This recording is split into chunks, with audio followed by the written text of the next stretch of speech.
Coba bayangkan sebuah skenario yang mungkin bakal terasa sangat akrab buat kamu. Oke, skenario macam apa nih? Gini, kamu lagi bertengkar hebat sama seseorang. Bisa jadi itu pasanganmu, atau teman baik, atau mungkin rekan kerjamu di kantor gitu.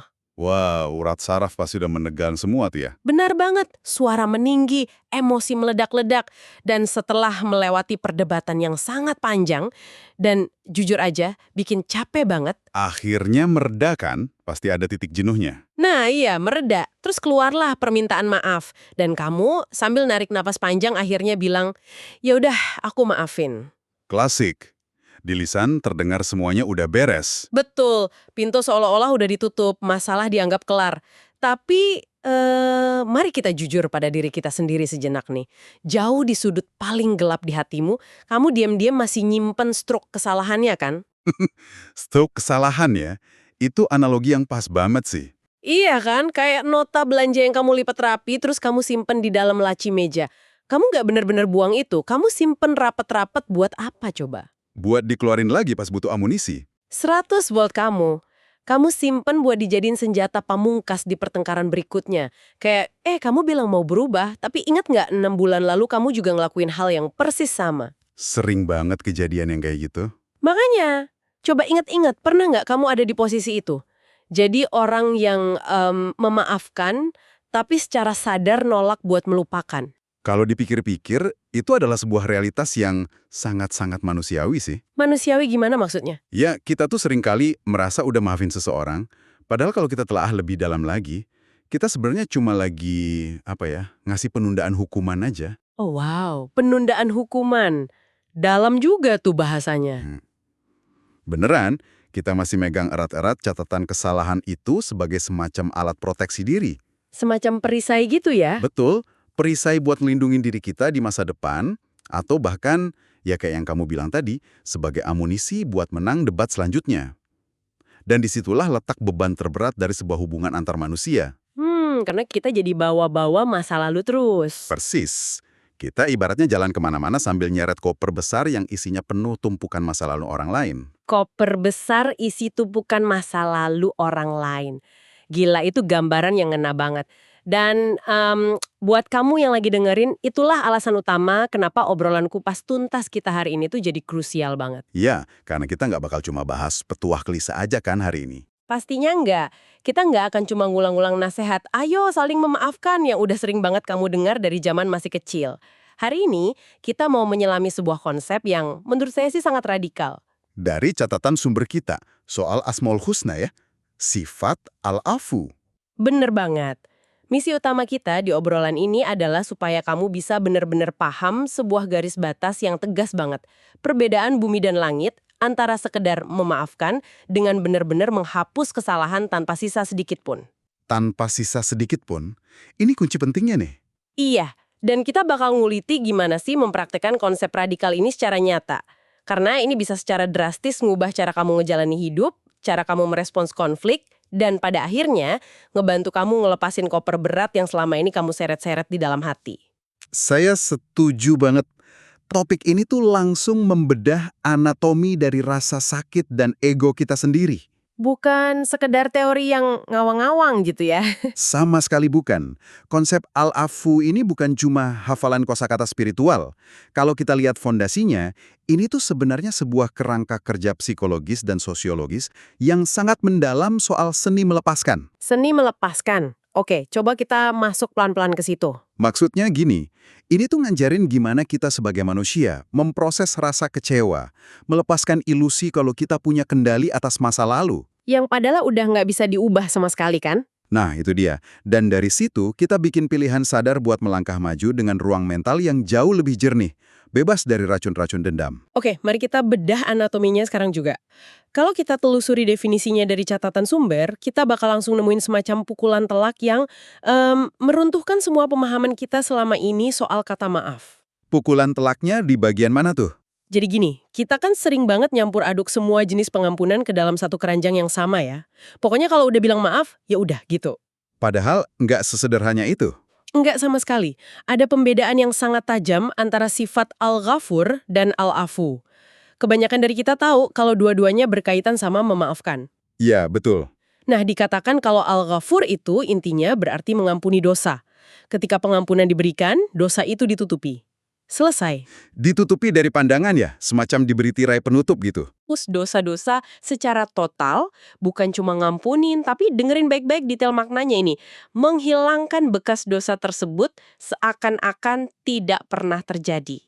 Frasa seakan-akan tidak pernah terjadi, itulah yang jadi epicentrum dari perbedaan besarnya. Nah, coba tolong jelasin lebih detail ke kita, bedanya apa sih pas diterapkan? Oke, kalau kita bicara soal Al-Ghafur, pengampunan itu memang dikasih. Konsekuensi atau hukuman dari kesalahannya mungkin ditiadakan. Orang yang bikin salah dibebasin dari tuntutan. Aman dong berarti orangnya? Secara tuntutan aman. Tapi catatan kalau kesalahan itu pernah terjadi itu masih eksis. Oh, jadi kayak buku sejarahnya masih nyatet kejadian itu ya? Tepat, sejarahnya masih tertulis di situ. Masih ada jejak kalau, oh peristiwa A pernah terjadi di tanggal segini. Tapi, begitu kita bergeser menyentuh ranahnya Al-Afu, kita udah nggak lagi ngomongin soal nutupin noda. Terus? Kita ngomongin soal penghapusan eksistensi noda itu sendiri. Lembarannya bukan sekedar dicuci sampai bersih pakai pemutih, tapi seolah-olah noda itu emang nggak pernah netes dan ngerusak lembaran itu sejak awal alam semesta tercipta. Wah, gila sih. Seolah-olah nggak pernah terjadi sama sekali.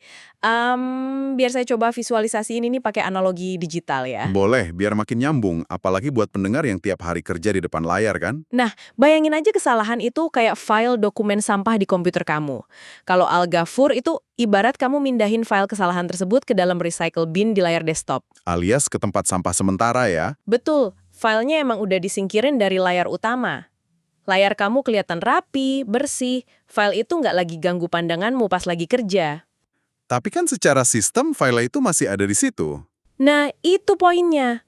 Kalau suatu hari kamu lagi kesel atau kamu lagi berantem, terus butuh amunisi, kamu bisa kapan aja buka recycle bin itu. Kamu cari file lamanya, klik kanan, terus pilih restore. Dan jreng, file kesalahannya balik lagi utuh di depan mata. Seketika muncul lagi di layar. Sementara itu, apakah Al-Afu itu bisa dibilang ibarat pas kita nekan kombinasi mematikan? Shift ditambah delete di keyboard? Wah, iya bener banget analoginya.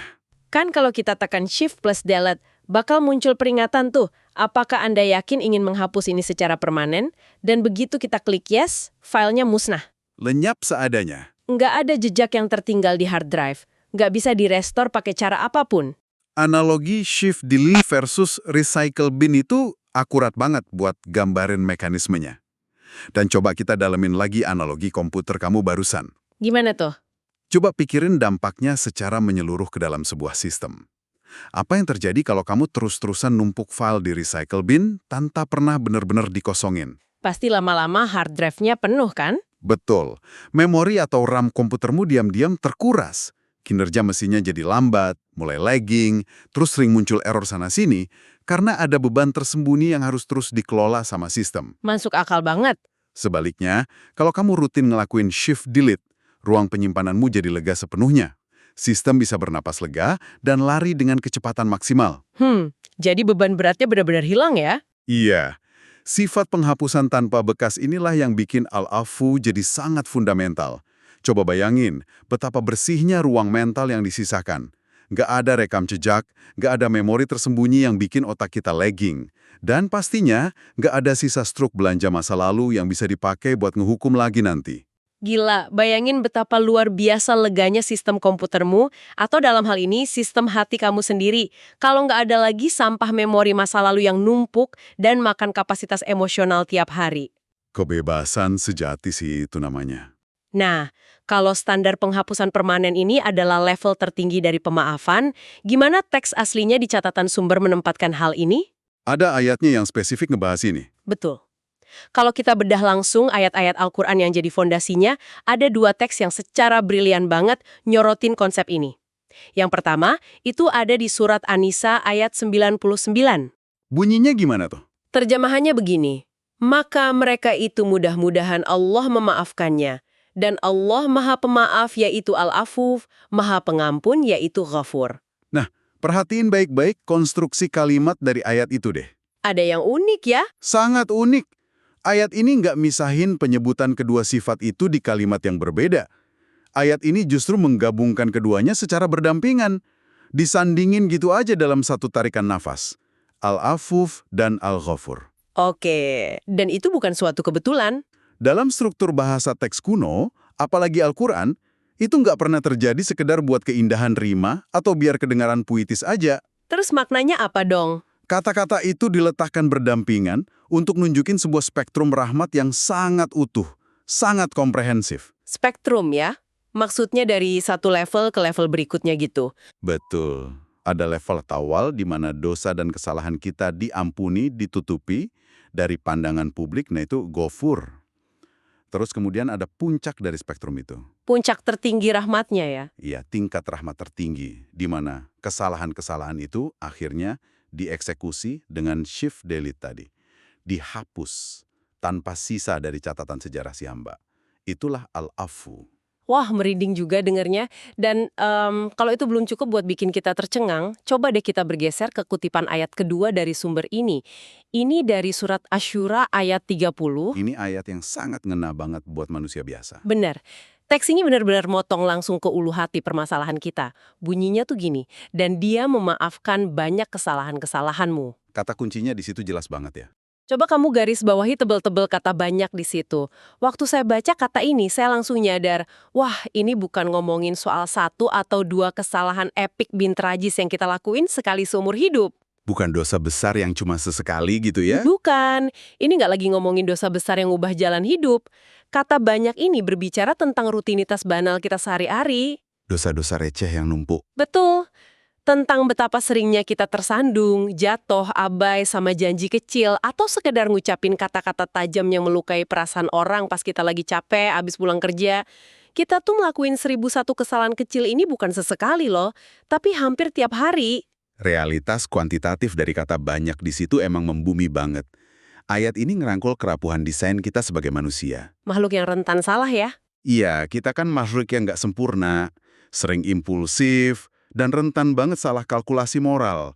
Makanya ayat ini hadir sebagai semacam jaminan psikologis yang luar biasa menenangkan. Mengkonfirmasi apa tuh jaminannya? Mengkonfirmasi kalau kapasitas penghapusan ini, kapasitas shift delete permanen yang lagi kita bahas ini, itu sifatnya massal dan tak terbatas. Tak terbatas, bayangin kalau ada kuotanya. Nah itu, coba bayangin kalau sistem penghapusan ini dikasih kuota. Katakanlah, seumur hidup kamu cuma dapat jatah 100 kali pencet shift delete.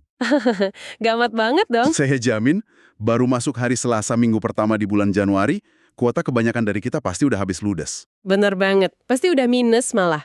Ketergantungan total kita pada sifat penghapusan massal tanpa kuota inilah yang jadi alasan kenapa kita masih bisa berdiri tegak, masih bisa ngaca tiap pagi, dan ngelanjutin hidup tanpa hancur lebur dihantui rasa bersalah. Kalau nggak ada penghapusan itu, manusia udah kolaps secara mental dari dulu. Mendengarnya aja rasanya kayak dikasih suplai oksigen tanpa batas di ruangan yang pengap banget.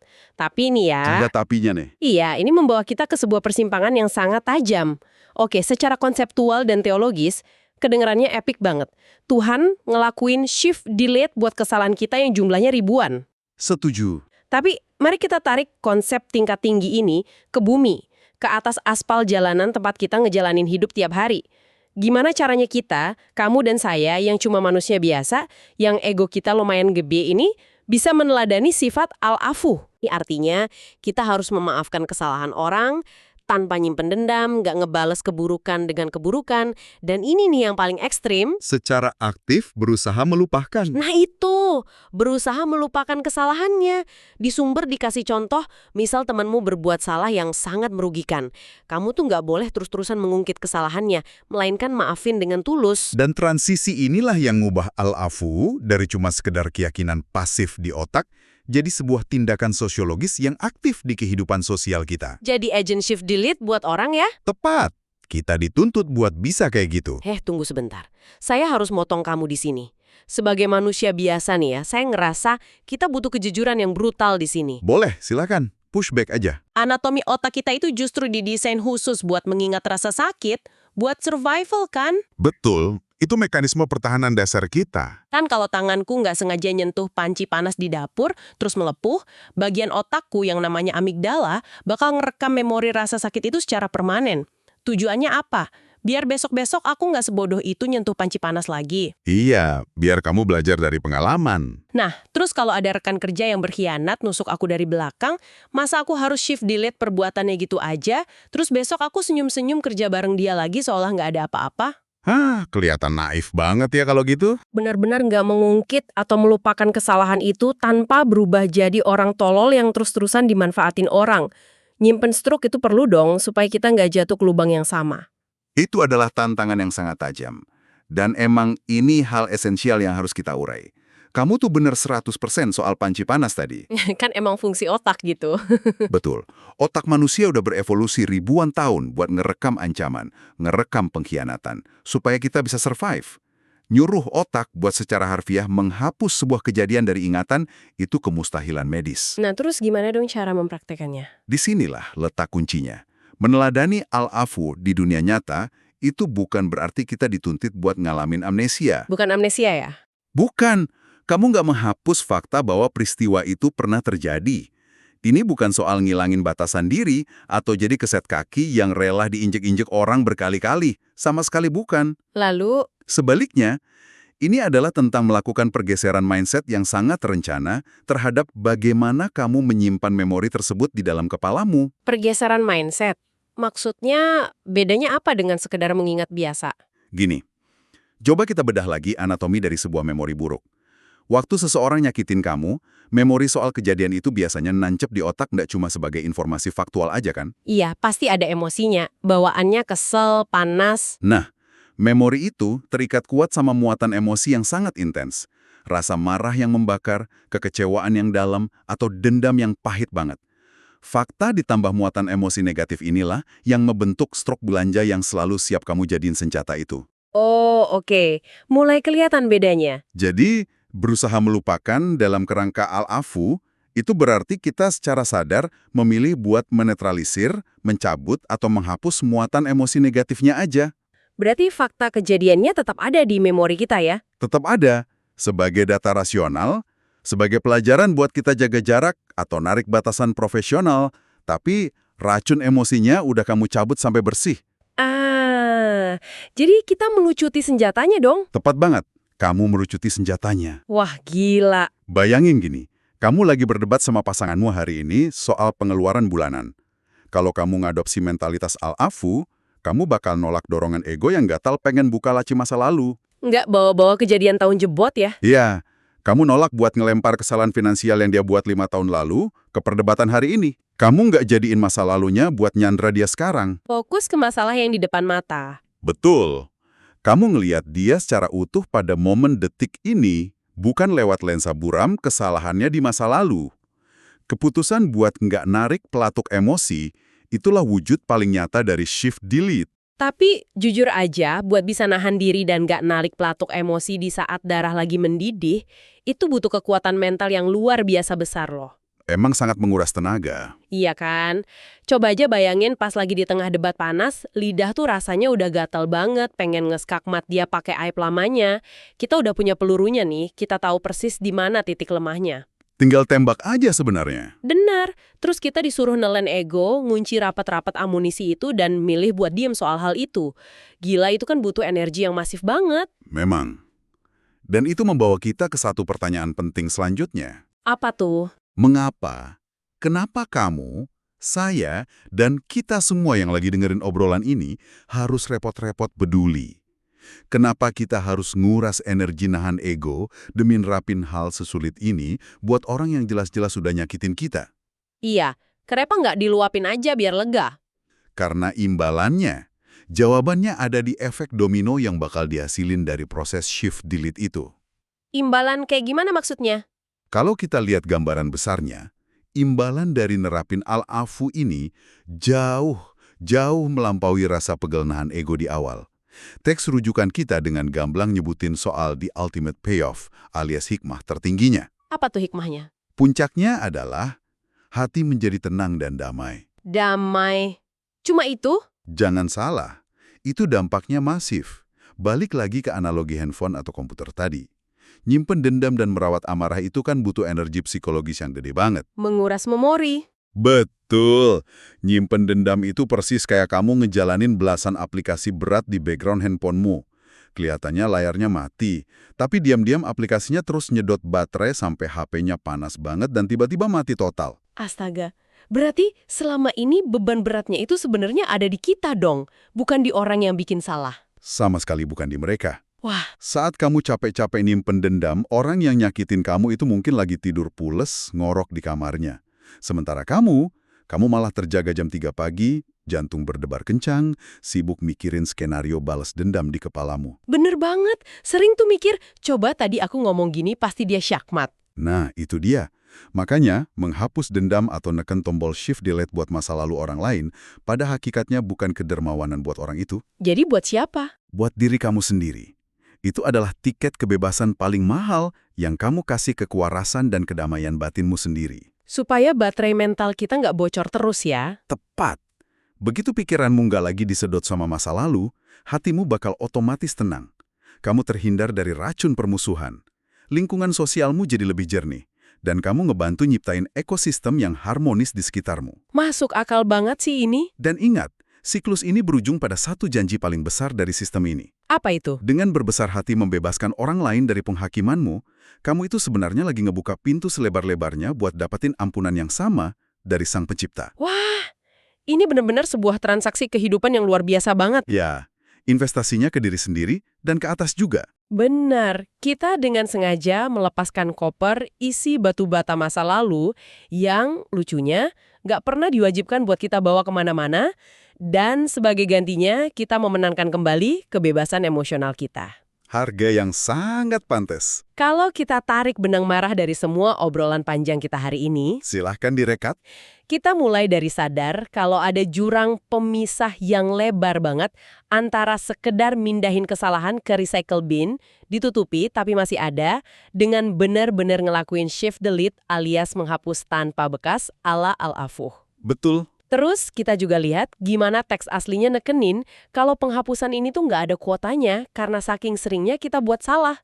Kesalahan banal kita tiap hari. Terus kita bahas juga tantangan susahnya nahan ego buat ngelucuti racun emosi dari sebuah memori, bukan buat jadi amnesia ya, tapi ini soal keputusan berani buat milih inner peace atau ketenangan pikiran kita sendiri di atas keinginan balas dendam.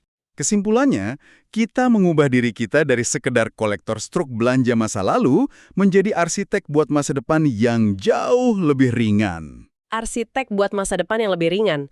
Obrolan yang benar-benar ngebuka mata sih ini.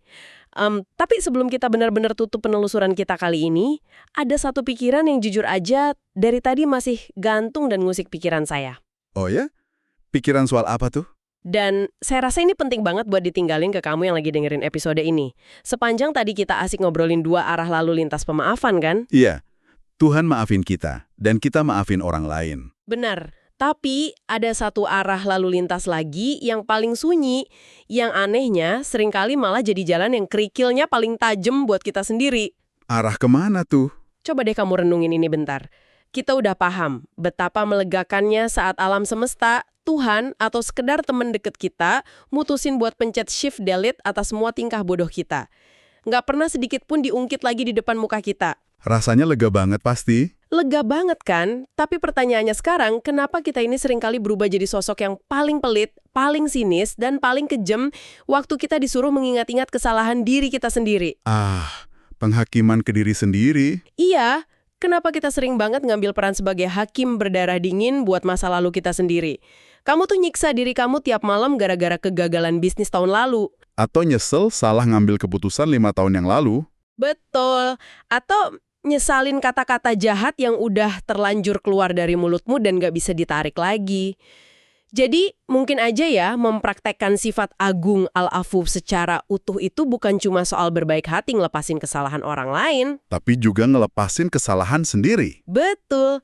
Mungkin langkah yang justru paling berani itu adalah belajar gimana caranya menekan tombol shift delete pada rasa bersalahmu sendiri. Memaafkan dirimu buat masa lalu yang udah bener-bener kamu sesali dan kamu perbaiki supaya kamu nggak ngehabisin sisa usiamu hidup di dalam ruang sidang pikiranmu sendiri. Wow. Itu penutup yang luar biasa dalam. Biarkan pertanyaan itu menggantung ya dan menetap di pikiran kamu malam ini. Mulai sekarang berhentilah mengoleksi stroke masa lalu, baik punya orang lain, apalagi punya dirimu sendiri. Saatnya dikosongin lacinya. Bener banget. Oke, terima kasih banyak udah meluangkan waktumu buat ikut menyelami kedalaman topik yang padat ini bareng kami. Sampai jumpa di obrolan kupas tuntas kita berikutnya. Ruang mental yang baru udah nunggu buat kamu isi dengan hal-hal baik